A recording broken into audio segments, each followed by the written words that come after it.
Assalamualaikum warahmatullahi wabarakatuh. Saya Ahmad Rama Bukhori dengan NIM B119142. Kali ini saya akan menjelaskan tentang malpraktek dan resiko medis. Malpraktek adalah setiap sikap tindakan yang salah, kekurangan keterampilan dalam ukuran tingkat yang tidak wajar. Istilah ini umumnya dipergunakan terhadap sikap tindak dari para dokter, pengacara, dan akuntan. Menurut World Association mendefinisikan malpraktek sebagai perbuatan dokter yang meliputi kegagalan memenuhi standar dalam penanganan kondisi pasien atau kekurangan keterampilan, ketidakkompetensian, atau karena kelalaian dalam memberikan asuhan kedokteran kepada pasien yang merupakan penyebab langsung dari cedera pada pasien. Kelalaian yang terjadi karena seseorang melakukan commission atau tidak melakukan omission yang seharusnya dilakukan oleh yang memiliki kualifikasi yang sama pada suatu keadaan yang situasi yang sama. Adapun unsur malpraktik merupakan kelalaian yang dilakukan oleh tenaga kesehatan dalam menjalankan yang tidak sesuai dengan standar pelayanan medik, sehingga pasien menderita luka, cacat, atau meninggal dunia. Unsur malpraktik tersebut terbagi menjadi 3. Yang pertama, adanya kelalaian. Yang kedua, dilakukan oleh tenaga kesehatan. Yang ketiga, tidak sesuai standar pelayanan medik. Yang pertama itu adanya kelalaian. Kelalaian adalah kesalahan yang terjadi karena kurangnya hati-hati, kurangnya pemahaman, kurangnya pengetahuan tentang kesehatan profesional. Padahal diketahui oleh mereka dituntut untuk selalu mengembangkan ilmu-ilmunya. Yang kedua yaitu dilakukan oleh tenaga kesehatan. Tenaga kesehatan berdasarkan pasal 2 ayat 1 Peraturan Pemerintah Republik Indonesia nomor 23 tahun 1996 tentang tenaga kesehatan. Tenaga kesehatan terdiri dari tenaga medis, tenaga keperawatan, tenaga kefarmasian, tenaga kesehatan, dan tenaga gizi, tenaga keterampilan fisik, dan tenaga keteknisian medis. Yang dimaksud dengan medis adalah dokter atau dokter spesialis. Dan yang ketiga yaitu tidak sesuai standar pelayanan medik. Standar pelayanan medik dimaksud adalah standar pelayanan dalam arti luas yang meliputi standar profesi, standar prosedur operasional. Pasien menderita luka, cacat, atau meninggal dunia. Adanya hubungan kasual bahwa kerugian yang dialami pasien merupakan akibat kelalaian tenaga kesehatan. Kerugian yang dialami pasien yang berupa luka, termasuk luka berat, cacat, atau meninggal dunia, merupakan akibat langsung dari kelalaian tenaga kesehatan. Kita masuk ke dalam jenis-jenis malpraktek. Menurut Isfandri, ditinjau dari etik profesi dan hukum, malpraktek dapat dibedakan menjadi 2 bentuk, yaitu malpraktek etik dan malpraktek yuridis. Malpraktek etik yaitu tenaga kesehatan melakukan tindakan yang bertentangan dengan etika profesi sebagai tenaga kesehatan. Misalnya seorang bidan melakukan tindakan bertentangan dengan etika kebidanan. Etika kebidanan yang dituangkan dalam kode etik bidan merupakan seperangkat standar etis, prinsip, aturan atau norma yang berlaku untuk seluruh bidan. Malpraktek etik adalah dokter melakukan tindakan yang bertenaga dengan etika kedokteran. Sedangkan kedokteran yang dituangkan dalam kodeki merupakan seperangkat standar etis, prinsip, atau aturan norma yang berlaku untuk dokter. Dan yang kedua itu ada malpraktek yuridis. Malpraktek yuridis terbagi menjadi 3 bentuk, yaitu malpraktek perdata, malpraktek pidana, dan malpraktek administratif. Di sini saya akan menjelaskan Yang pertama yaitu malpraktek perdata. Malpraktek perdata terjadi apabila terdapat hal-hal yang menyebabkan tidak terpenuhi isi perjanjian di dalam transaksi terapeutik oleh tenaga kesehatan atau terjadi perbuatan melanggar hukum sehingga menimbulkan kerugian kepada pasien. Dalam malpraktek perdata yang dijadikan ukuran dalam malpraktek yang disebabkan oleh kelalaian adalah kelalaian bersifat ringan. Karena apabila yang terjadi adalah kelalaian berat, maka seharusnya perbuatan tersebut termasuk dalam malpraktek pidana. Contoh dari malpraktek perdata, misalnya seorang dokter melakukan sebuah operasi yang ternyata meninggalkan sisa perban di dalam tubuh pasien. Setelah diketahui bahwa ada perban yang tertinggal, kemudian dilakukan operasi kedua untuk mengambil perban yang tertinggal tersebut. Dalam hal ini, kesalahan yang dilakukan oleh dokter dapat diperbaiki dan tidak menimbulkan akibat negatif yang berkepanjangan terhadap pasien. Dan yang kedua yaitu malpraktik pidana. Malpraktik pidana terjadi apabila pasien meninggal dunia atau mengalami cacat akibat tenaga kesehatan yang berkurang hati-hati atau kurang cermat dalam melakukan upaya perawatan terhadap pasien yang meninggal dunia atau cacat tersebut. Malpraktek pidana terbagi menjadi 3 bentuk. Yang pertama, malpraktek pidana karena kesenjangan intensional. Tenaga medik tidak melakukan pertolongan pada kasus gawat padahal diketahui bahwa tidak ada orang yang bisa menolong serta memberikan surat keterangan yang tidak benar. Contohnya yaitu aborsi tanpa tindakan medis. Dan yang kedua itu malpraktek pidana karena kecerobohan. Misalnya melakukan tindakan yang tidak legalis atau tidak sesuai dengan standar profesi, serta melakukan tindakan tanpa disertai persetujuan medis. Contohnya yaitu kurang hati-hati perawat dalam memasang infus, yang menyebabkan tangan pasien membengkak karena terinfeksi. Dan yang ketiga itu malpraktik pidana karena kealpaan. Misalnya terjadi cacat atau kematian pada pasien sebagai akibat tindakan tenaga kerja yang kurang berhati-hati. Contohnya yaitu seorang bayi berumur 3 bulan yang jarinya terpotong pada saat perawat akan melepas bidai yang dipergunakan untuk menfiksasi infus. Dan lanjut kepada malpraktek administratif.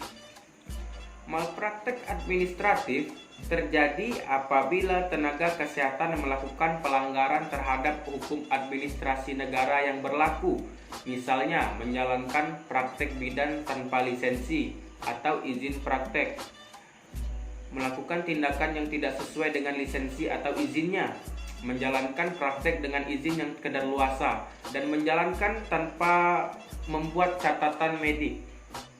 Dan kita masuk kepada hak dan kewajiban. Sebagai suatu hubungan transaksional, dokter dan pasien memiliki hak dan kewajiban komplementer. Pasien berhak mendapatkan informasi yang benar, mencari second opinion, mendapatkan pelayanan sesuai kebutuhan, dan mengetahui rekam medisnya. Sebaliknya, pasien berkewajiban memberikan informasi yang benar, mematuhi nasihat dokter dan ketentuan yang berlaku, dan memberikan imbalan jasa medis. Di sisi lain, dokter berhak mendapatkan perlindungan hukum, menerapkan standar profesi atau SOP, memperoleh informasi lengkap dan jujur tentang pasien, dan menerima imbalan jasa, yaitu pada pasal 50 Undang-Undang Nomor 29 Tahun 2004 tentang praktik kedokteran.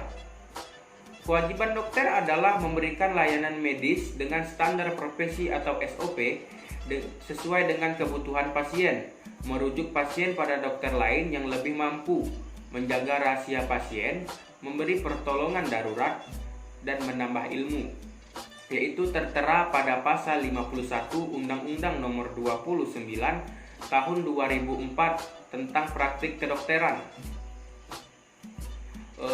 Menuju kesepemahaman. Diperlakukan kesepemahaman tentang definisi malpraktik medis, indikator-indikatornya, otoritas yang berwenang menangani dan sanksi yang diberikan karena istilah malpraktik sendiri tidak termuat dalam kitab hukum apapun, maka agak sulit berkaitan pelanggaran medis ini dengan sanksi hukum yang tepat. Di Indonesia itu sendiri, istilah malpraktek ini mencuat dari kasus dugaan kelalaian seorang dokter puskesmas di Kota Pati, Jawa Tengah pada tahun 1984, seperti bola salju. Istilah itu menggelinding semakin lama semakin besar, seiring dengan semakin kritis masyarakat dan semakin berperannya lembaga-lembaga advokasi. Gejala ini semestinya mendorong kita untuk lebih cermat untuk mendapatkan transaksi pelayanan medis. Hubungan simbiotik mutualistik antara konsumen dan dokter harus dilandasi oleh kepercayaan yang bisa dipertanggungjawabkan. Kewajiban kita bersama untuk mendorong agar dokter memperhatikan kesejahteraan pasien. Sifat kritis konsumen pun asal profesional tetap diperlakukan untuk mendesakkan profesionalisme pada dokter. Sanksinya dijelaskan bahwa bila ada kasus malpraktik, secara hukum semua kasus tersebut dapat diajukan ke pengadilan pidana maupun perdata sebagai malpraktik berdasarkan standar profesi kedokteran dan informed consent. Kasus malpraktik dapat digugat berdasarkan pasal 1365 KUH Perdata JO, pasal 55 Undang-Undang Nomor 23 Tahun 1992 dan dapat dituntut pidana berdasarkan pasal 359, 360 dan 361 KUHP dan pasal 75, 76, 79 dari Undang-Undang Nomor 23 Tahun 1992 tentang Undang-Undang Praktek Kedokteran. Selama ini pembuktian dugaan malpraktek secara hukum masih sulit karena sebelum ada peraturan pemerintah tentang standar profesi, sehingga hakim cenderung berpatokan pada hukum acara konvensional. Sedangkan dokter merasa sebagai seorang profesional. Mereka tidak mau disamakan dengan para pelaku kriminal biasa seperti mencuri dan lain-lain sebagainya. Kita masuk ke resiko medis. Resiko medis adalah suatu keadaan yang tidak dikehendaki baik oleh pasien maupun oleh dokter, termasuk dokter gigi itu sendiri. Setelah dokter atau dokter gigi berusaha semaksimal mungkin sesuai dengan standar pelayanan, standar medis ataupun standar operasional yang telah terpenuhi, namun kecelakaan itu tetap terjadi. Perbedaan malpraktek dan resiko medis ini dipaparkan oleh ahli hukum kesehatan Wila Chandrawila menanggapi soal malpraktik. Malpraktik seringkali disalahartikan dengan resiko medis atau sebaliknya. Resiko medis kerap dianggap kasus malpraktik. Malpraktik dan resiko medis itu berbeda. Malpraktik itu adanya kelalaian melakukan tindakan medis dan kurang hati-hati dan dalam tindakan medis. Ketika dokter melakukan malpraktek, pasien mengalami kerugian seperti kerugian material, cacat, dan kematian yang berujung kasus pidana. Sementara itu, risiko medis terjadi kapan dan di mana saja. Sekecil apapun tindakan medis yang dilakukan menjadi kejadian yang tidak diharapkan.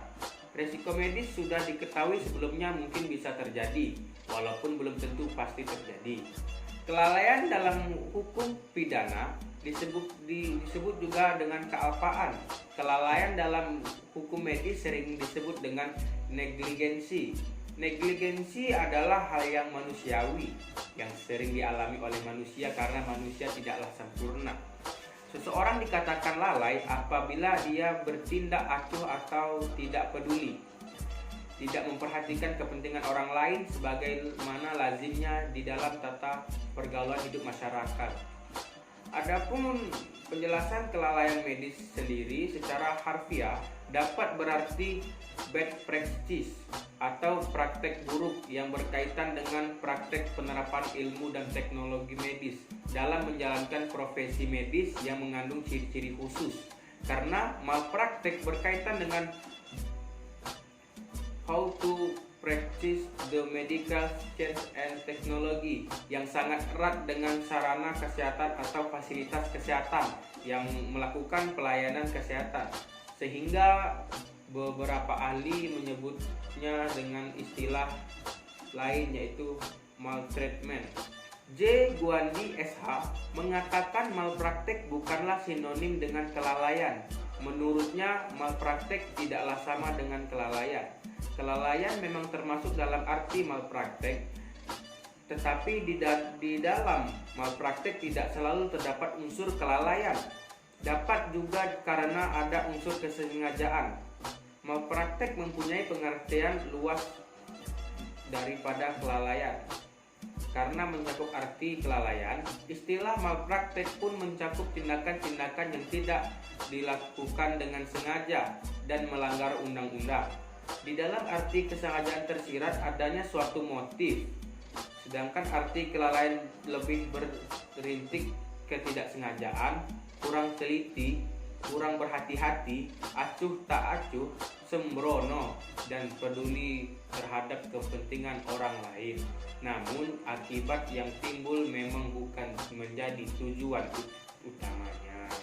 Pada umumnya terjadi miskonsepsi yang menganggap setiap kegagalan praktek medis tersebut sebagai akibat adanya tindakan dokter yang dapat dikategorikan sebagai malpraktek medis atau akibat kelalaian medis, dan akibatnya pasien yang merasa tidak puas dan mengadukan atau melaporkan kasus tersebut melalui jalur hukum.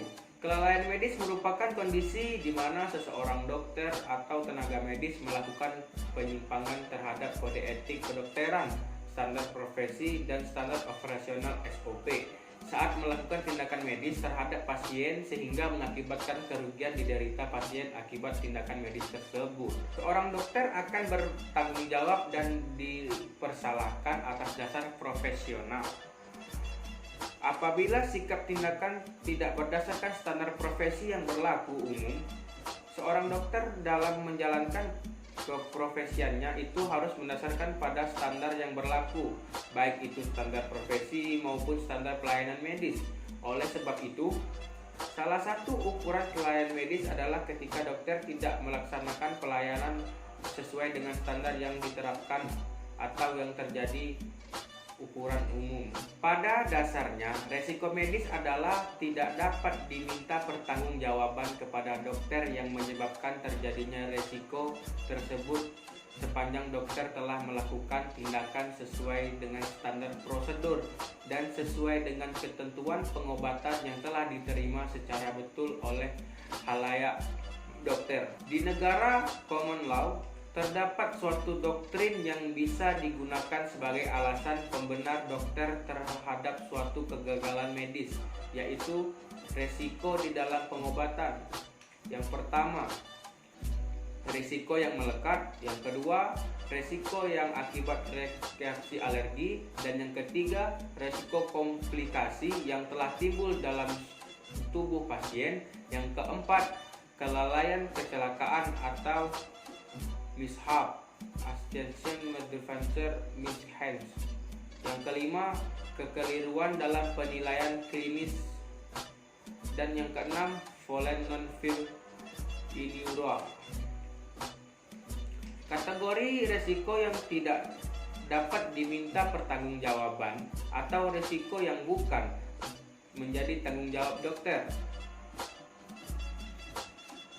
yaitu yang pertama, telah melakukan tindakan medis sesuai dengan standar profesi, standar medis, dan standar operasional prosedur. Sebagaimana juga pernyataan di dalam pasal 50 huruf UU PK, apabila seorang dokter telah melaksanakan pelayanan medis atau praktik kedokteran sesuai dengan standar profesi dan standar operasional, maka dokter dan dokter gigi tersebut tidak dapat dituntut baik secara perdata, pidana, dan administrasi. Dan yang kedua, keberadaan informed consent atau persetujuan tindakan medis. Sebelum melakukan tindakan medis, dokter wajib memberikan penjelasan terhadap pasien dan atau keluarganya, yaitu tentang diagnosis dan juga tata cara tindakan medis. Tujuannya untuk tindakan medis yang dilakukan. Adapun pengaturan mengenai persetujuan tindakan medis diatur dalam pasal 39 dan 45 UU PK. Selain itu, persetujuan tindakan medis diatur secara khusus dalam peraturan pemerintahan nomor 290 Menkes tahun 2008 tentang persetujuan tindakan kedokteran. Dan yang ketiga, contribution negligence. Dokter tidak dapat dipersalahkan apabila dokter gagal atau tidak berhasil dalam penanganan pasiennya, apabila pasien tidak bekerja sama atau pasien tidak kooperatif. Tindakan berkenan menjelaskan dengan jujur tentang suatu riwayat penyakit yang pernah diderita serta obat-obatan yang dikonsumsi sebelum pasien berobat kepada dokter yang bersangkutan. Atau bahkan pasien tidak melaksanakan apa yang telah dinasihati dokter kepada pasien. Hal ini pada dasarnya telah diatur dalam pasal 50 UU PK mengenai hak dokter, yang mana pada huruf C dinyatakan dokter dan dokter gigi dalam melaksanakan praktiknya berhak mendapat informasi atau menjelaskan yang lengkap dan jujur dari pasien atau keluarganya mengenai latar belakang kesehatan pasien pada suatu kegagalan medis yang disebabkan karena pasien tidak melaksanakan kewajiban sebagaimana dalam pasal 52 UU PK adalah tidak dapat dipersalahkan kepada dokter. Dan yang keempat, error of judgment atau kesalahan penilaian. Bidang kedokteran merupakan suatu bidang yang amat kompleks. Seperti dalam suatu pengobatan sering terjadi ketidaksepakatan atau pendapat yang berlainan mengenai satu terapi penyembuhan penyakit. Menurut Munir Fuadi, ilmu medis adalah suatu gabungan dari suatu seni dan art. Di samping gabungan teknologi dan kematangan atau pengalaman dokter tersebut, antara dokter yang satu dengan dokter yang lain cenderung berbeda penanganan. Namun hal ini demikian adalah dapat diperoleh sepanjang masih sesuai dengan standar medis maupun standar profesi dan operasional. Berdasarkan keadaan di atas, munculnya suatu teori yang disebut dengan respectable minority rule, yaitu seseorang dokter tidak dianggap berbuat lalai apabila ia memilih salah satu dari sekian banyak cara pengobatan yang diakui. Adapun yang kelima yaitu Volent non-fit injuria. Volenti non-fit injuria adalah suatu doktrin hukum yang dikenal sebagai assumption of risk atau suatu anggapan bahwa pasien telah mengetahui adanya risiko yang akan terjadi. Apabila seseorang pasien telah mengetahui ada satu risiko dalam tindakan medis atas dirinya, tetapi ia tetap menyetujui tindakan tersebut, dan apabila akan terjadi risiko sebagaimana telah dia ketahui sebelumnya, maka terhadap risiko itu tidak dapat dipersalahkan. Adapun intinya, risiko medis dan malpraktik itu sangatlah berbeda. Perbedaannya itu sangatlah jelas. Yang pertama itu risiko medis sesuai dengan standar operasional prosedur dan ada kehati-hatian dan tidak ada unsur lalai, ada upaya pencegahan, ada contribution negligence. Dan malpraktik yang pertama itu tidak sesuai dengan standar operasional prosedur, dan yang kedua tidak ada unsur kehati-hatian dan ada unsur lalai. Yang keempat, tidak ada unsur pencegahan, dan yang kelima tidak ada contribution negligence. Dan itu jelas sangat berbeda. Sekian dari saya, terima kasih.